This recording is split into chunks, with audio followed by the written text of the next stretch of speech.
Penguin Random House Audio presenta Capitalismo progresista, la respuesta a la era del malestar, de Joseph Stiglitz, narrado por Carlos Olaya. Para mis nietos y para mis queridos amigos Tony Atkinson y Jim Marles, que abandonaron demasiado pronto este mundo. Prólogo.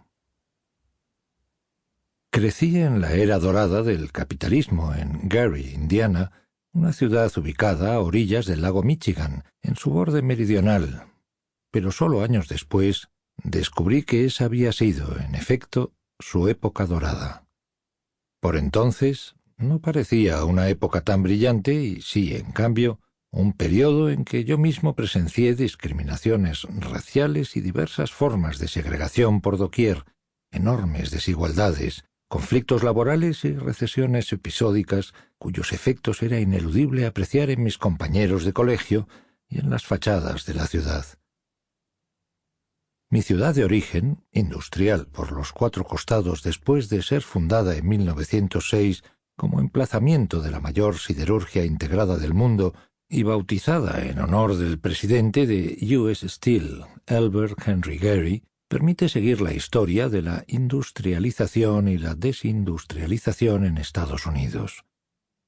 Cuando volví años después, con motivo del 55º reencuentro con mis excompañeros de curso en 2015, antes de que Trump se convirtiera en un elemento fijo dentro del paisaje, las tensiones eran palpables, y por buenos motivos. La ciudad se había plegado a la tendencia del país hacia la desindustrialización, contaba con solo la mitad de habitantes que durante mi niñez y estaba claramente desolada, hasta el punto de haberse convertido en el escenario de películas hollywoodenses ambientadas en zonas de guerra o escenarios posapocalípticos.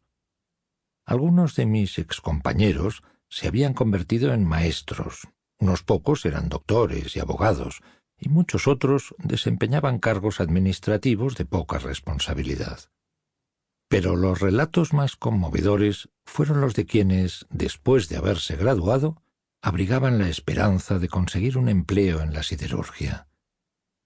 El problema fue que el país vivía por entonces otra de sus recesiones transitorias y en lugar de ello terminaron integrándose en las Fuerzas Armadas, dirigiendo su vida hacia una trayectoria en los cuerpos del orden. Leer el listado de aquellos compañeros que habían fallecido y verificar, a la par de ello, la condición física de muchos de los que aún vivían, fue un recordatorio adicional de las desigualdades existentes en el país en cuanto a la esperanza de vida y la salud. Incluso estalló una discusión entre dos de mis compañeros, un antiguo policía que criticó de manera virulenta al gobierno y un exmaestro de escuela que le señaló que la protección social y los pagos por discapacidad de los que hoy dependía él mismo como expolicía provenían de ese gobierno. ¿Quién hubiera previsto, cuando abandoné Gary en 1960 para estudiar en el Amherst College de Massachusetts, el curso que adoptaría la historia y lo que ella terminaría haciéndole a mi ciudad y a mis compañeros de clase? El lugar me había moldeado también a mí. El recuerdo corrosivo de las desigualdades y penurias circundantes fue lo que me indujo a sustituir mi interés apasionado en la física teórica por la economía.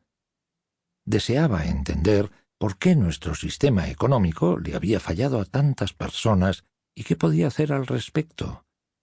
Pero mientras estudiaba el tema, llegando a entender mejor por qué ocurre tan a menudo que los mercados no funcionan como está previsto, los problemas empeoraban y la desigualdad aumentaba más allá de lo que nadie hubiese imaginado en mi juventud. Años después, en 1993, cuando pasé a formar parte de la administración del presidente Bill Clinton, primero como miembro del Consejo de Asesores Económicos, CAE, y luego como su presidente, estos temas comenzaban a convertirse en el foco de atención. En algún punto, entre mediados de los 70 e inicios de los 80, la desigualdad siguió una desastrosa curva ascendente, de manera que en 1993 era mucho mayor que la que había existido en cualquier otro momento de mi existencia. Sample complete. Ready to continue?